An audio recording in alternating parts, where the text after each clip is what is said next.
Alright, so today we're going over motions and diagrams in physics. So essentially we're going to be going over one-dimensional linear motion here, but there are also four types of motion that you should note down. So first we have linear motion. Linear motion is essentially an object that travels in a one-dimensional motion, either straight in one way or backwards in one way.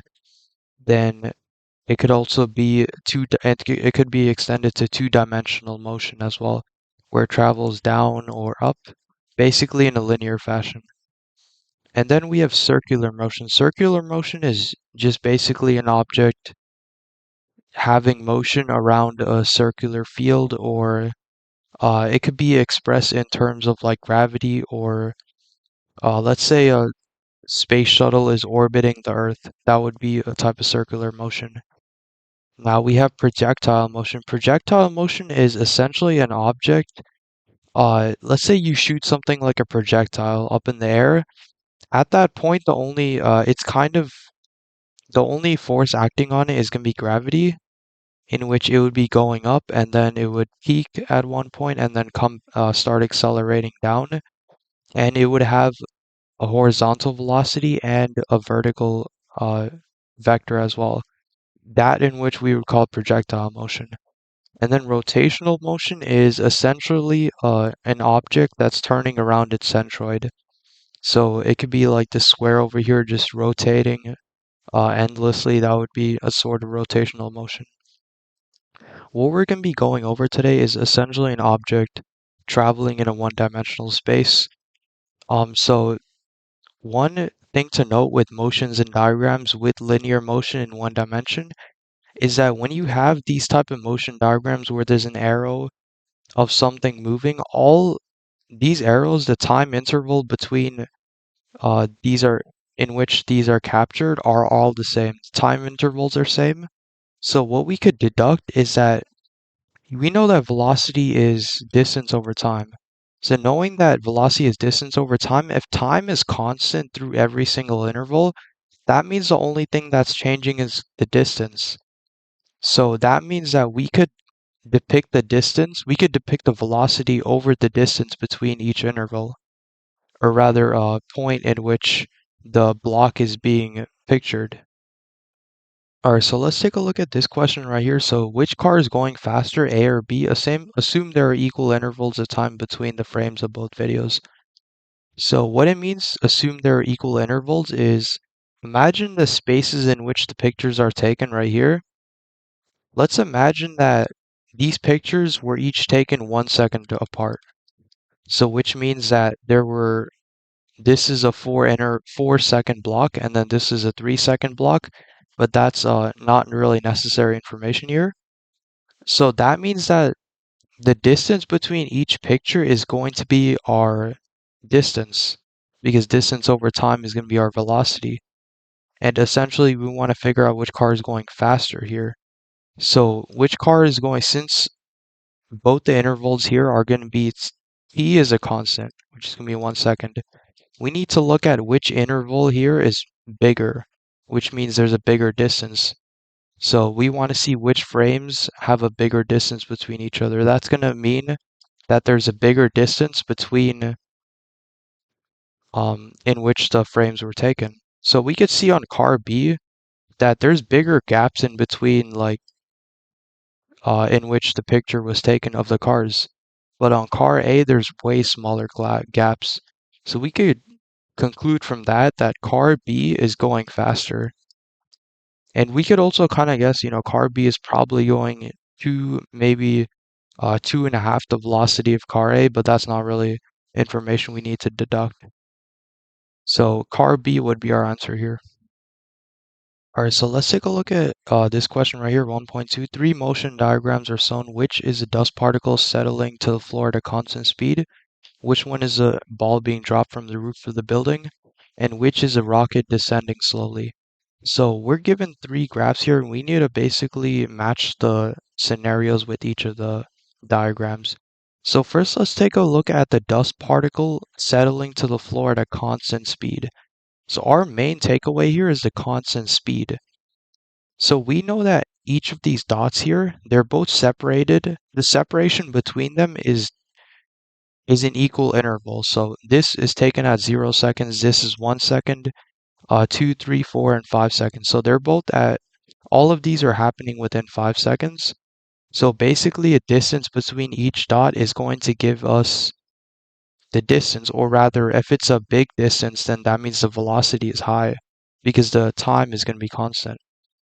So let's see, the floor at a constant speed. So a constant speed would mean that the dots would be equally apart from each other, because that would mean that the dust particle has the same velocity over the time period.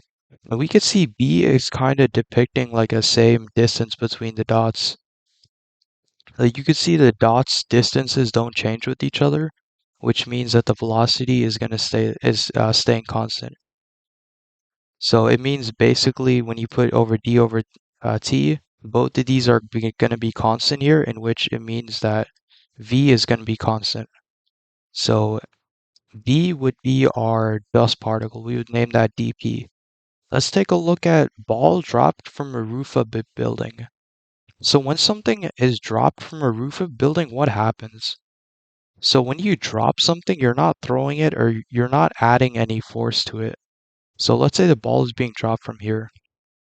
What's happening? We know gravity is 9.81 meters per second squared, which means that when you drop something off the roof of a building, or when you drop something in general, it's going to always have an acceleration of 9.81 meters per second squared, which means that the ball is the ball is accelerating. So we need to find out which graph shows something accelerating. We could see on diagram C, that the dots are moving closer together, which means that the velocity is getting smaller. If the velocity is getting smaller, is it increasing? Is it accelerating or decelerating? We know that if the velocity is getting smaller, it's going to be decelerating. So that can't be our answer. And we can see here the distance between them are getting substantially larger, which means that the velocity of the ball, or the speed of the ball at which it's being dropped, is getting larger. So that would be our answer right there. A would be our ball dropped diagram, because we can see it's getting faster because of the gravity speeding it up. And we know the last one's going to be C, but let's just show our work right here. So this is a descending rocket slowly making a soft landing. So a soft landing means that it's going to be accelerating upward, because it wants to decrease its speed to probably 0 by the time it reaches the ground, and it's going to start at like a pretty fast speed, like let's say 100 meters per second downward. So we can see that C over here shows something that's slowing down, since the distances between the dots are getting substantially smaller here. So C would be our rocket slowing down. Alright, so let's take a look at number 3. So number 3 is the particle in figure 1.3 speeding up or slowing down? Or can you tell? Explain. So like we saw before, if the dot distance is decreasing, then that means it's slowing down. That means its velocity is getting slower. So the answer would be slowing down for this. And let's take a look at number 4. So number 4 is, does the object represented in 1.4 have a positive or negative value of acceleration? So there's a rule here you guys should know that's really good to know. Is, let's say we have a velocity going this way, and then a point, and then another velocity going this way. And that's the velocity vector. And in order to find out which way the acceleration vector is pointing, simply just put them side by side, and then connect the vectors, in which it would be like that. Connect the end of the first vector to the end of the last vector, in which we could see, if we connect the vectors together, the acceleration, this would essentially be the acceleration vector. It's pointing at the opposite direction. So which means that the acceleration vector in this case would be 0. But now let's take a look at the question itself. So we can see the velocity here as we talked about, the velocity distances, or rather distances between dots, are getting smaller. So the velocity is definitely slowing down, but it's slowing down in the left direction. So if it's slowing down in the left direction, what direction is the acceleration vector pointing in? Let's use the rule like we just mentioned here. So let's connect two of the velocity vectors. We have this tall, long one and then this little bit shorter one. And let's connect the vectors together. This would essentially be our acceleration vector. These two right here, these two are our velocity vectors. So we can see our acceleration vector is pointing the opposite way, which means that the acceleration vector is a positive, assuming that the left direction is a negative. So our acceleration vector would be positive here, positive ax.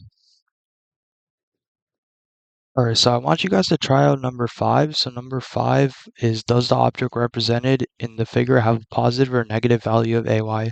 So you can use the tactics we went over before and answer the question. So feel free to pause the video.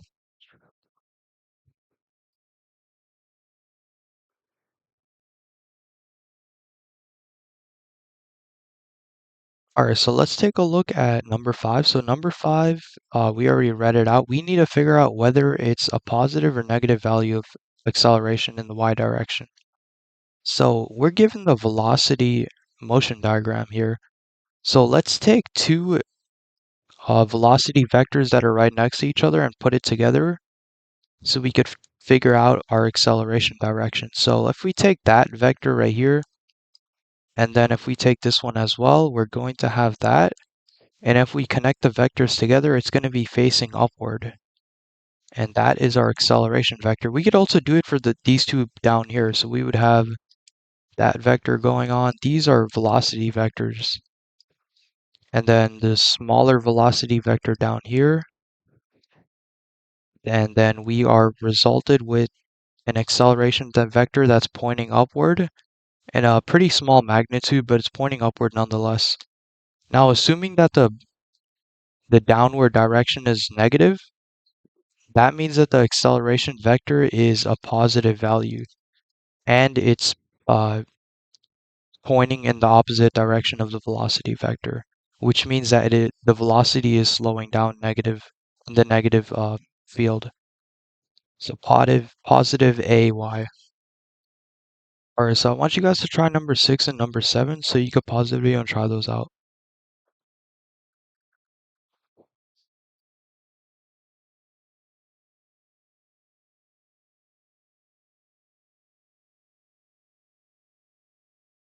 Alright, so let's take a look at number 6. The number 6 is determine the signs positive, negative, or zero of the position, velocity, and acceleration for the particle.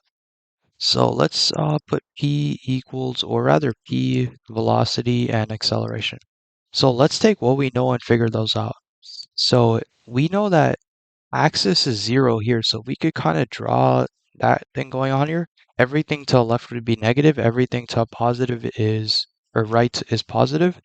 So the position, if we start off with that, the position of everything in the motion diagram is happening to the left of 0, which means that it's negative. We could basically deduct that. And now let's take a look at the velocity.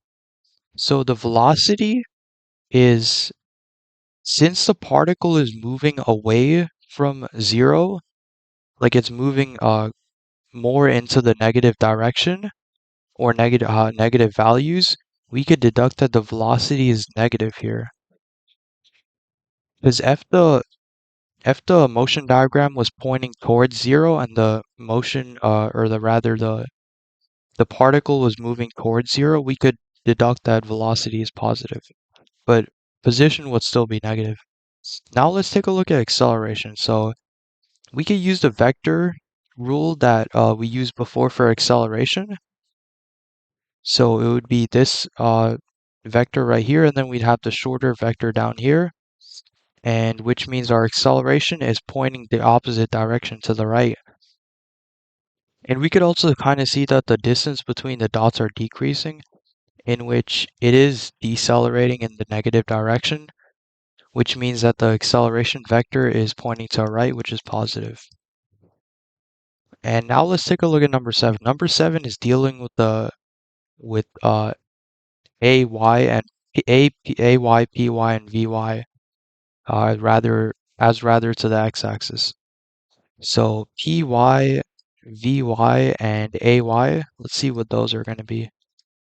So position, we can see 0 is right here, which means everything below 0 is going to be negative. So for the position, we see that the motion diagram is taking place below the axis. So our position is going to be negative. And then for velocity, we could see, as I also mentioned earlier, we could see that the motion, or the particle rather, is moving towards the y-axis, or rather it's moving towards the positive area. So we could deduct that the velocity is positive here. And let's take a look at acceleration. So acceleration, let's add this velocity and this velocity together. So we're going to have this one right here, and that's going to be plus this acceleration vector right here.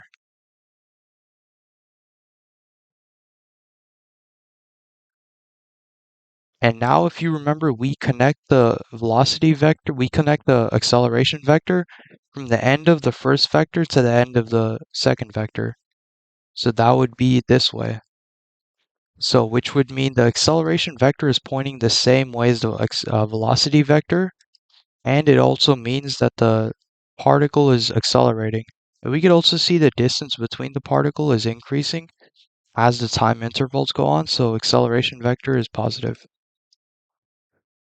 Alright, so I want you guys to try number 8, so you could pause the video and try that out.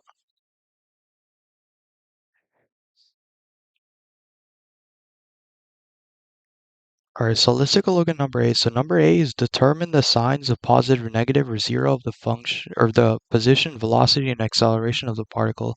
So here we're dealing with the y-axis, so we're going to have py, vy, and ay. So let's see what these magnitudes are going to be, or rather the direction, or the signs. So we are told that this is 0. So everything below is going to be negative in the y-axis, and everything above is going to be positive. So we can see the motion diagram is taking place above 0, so our position is going to be positive. And in terms of velocity, we can see that it's pointing away from 0 and also the x-axis. So we could deduct that the velocity is also positive. And in terms of the vectors, we could see that the distance between them is increasing, so that is also positive. But let's also use that rule we went over. So the first vector is going to be this small vector right here. This is the second vector. Now we connect both the vectors from the end of the first one to the end of the second one, which is like that. And this is our acceleration vectors. A lot of arrows here. But this is going to be our acceleration vector, which is pointing up, which means, and since the velocity is also pointing in the same direction, it is accelerating. So that is going to be your final answer. Alright, so that was basically it for motions and diagrams. So the essential points here to take away are how to calculate the signs of the acceleration, velocity, and position vectors, as well as deducting that usually in these motion diagrams, the intervals between them, time, are always equal, which means that the distance is going to be the factor that's going to decide whether the velocity is increasing, decreasing, or rather what the velocity is. And these four types of motion are also very important to note, as we're only going over one of them right now, but later in physics you will go over circular, rotational, and projectile motion. So that's basically it.